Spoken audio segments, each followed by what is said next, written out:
Do you ever wonder if you're really rich? Today we will look at the real numbers for the top 20%, the top 10%, the top 5%, and the top 1% in America. Hi friends, welcome back. My name is Zara, and on this channel we will talk about money, building wealth, and simple habits that help you live a calm and free life. Income and net worth. Before we start, we need two ideas to be very clear. Income is the money you earn in a year. This is your paycheck from work, money from a business, tips or bonuses. Net worth is different. Net worth is what you own minus what you owe. What you own can be cash, savings, retirement account, a car, a home, and stocks. What you owe can be credit cards, student loans, car loans, and a mortgage. Net worth tells us how strong your money house is. Income tells us how fast water flows into the bucket. Net worth tells us how big the bucket is and how full it is. If you earn a lot but spend a lot, your bucket stays empty. If you earn less but save and invest, your bucket fills over time. Think of two people. One earns $200,000 a year but spend it all on lifestyle, nice houses, new car, expensive vacation. Then net worth might be close to zero. Another earns $50,000 and saves $10,000 a year and invests it. Over decades, that person ends up far richer, and that is why net worth matters more than a flashy income. The middle of America. Let's all start with the middle, since that is a helpful anchor. Reports that summarize Federal Reserve and census data shows that the median net worth in the United States is close to $193,000. The median household income is around $80,000 per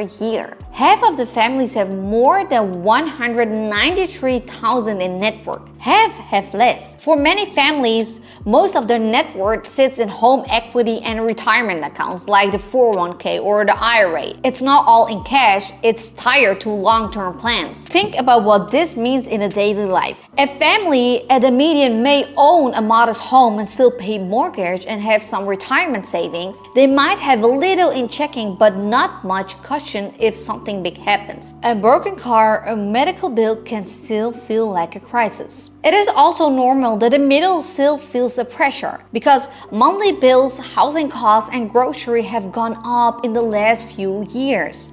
A paycheck of $80,000 does not stretch as far as it once did. That is why even people in the middle often feel like they are behind. Number 3, the top 20%. What does it take to be in the top 20% by wealth? A common planning mark says you are near the American upper class when your net worth is about $740,000 or higher. Some advisors say you may need more in fewer expensive cities, sometimes closer to 1 million. For income, summaries of wage data shows that upper tier earners often bring $130,000 to $180,000 per year. These are rough ranges and they vary by place and by family size. Families in this group usually own a home, they save for retirement, and they may also invest in index funds or hold company stock. They can take a vacation without stress most years, and they can handle a small emergency without debt. Picture a family in this group. Two working parents earn around $150,000 together. Their house is worth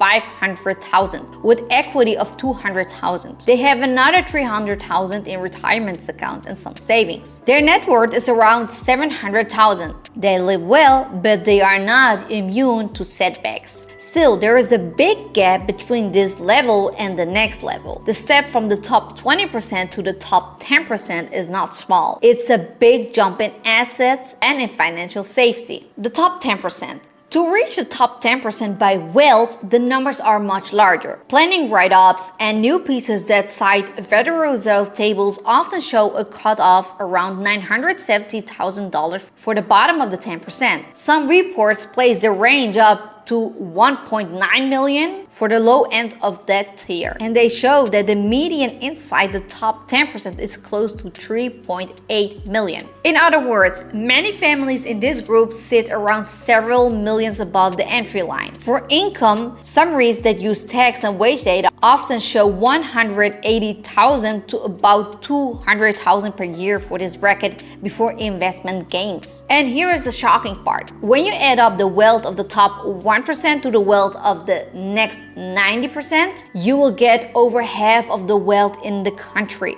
That is a lot of power in a small group. Here's the shocking part. When you add the wealth of the top 1% to the wealth of the next 9%, you will get over half of all wealth in the country. And that is a lot of power in a small group. Families here may own large homes, rentals, property, or significant stock portfolios. Doctors, lawyers, senior executives, and small successful business owners are often in this group. But the key pattern is not a job title. The key pattern is ownership. They own assets that pay them, the top 5%. Now we move to a tier most people would call rich. Reports that cite Federal Reserve and planner data often show that the top 5% begins around 1.7 million in net worth. Some press pieces framing this group up to about 2.7 million before they reach the next range. For wages, an Economy Policy Institute summary shows that average wages over $340,000 for the top 5%.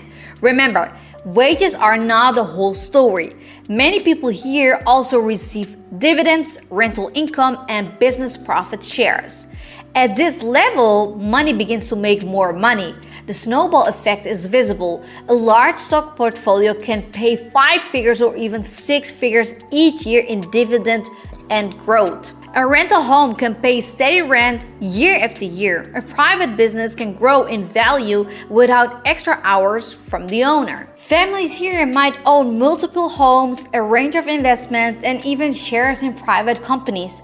They are still working hard, but they also have the option to slow down. The top 1%. Now we look at the very top. This part gets the most attention, and for a good reason. To join the top 1% by wealth, Pressy report and planner sites that draw on Federal Reserve distribution gives a range. A common figure is about $11.6 million as the entry line. Some analysts argue a safer and more current estimate is near 30 million. For earnings, wage studies that use Social Security data shows the average wage for the top 1% is about $786,000 per year.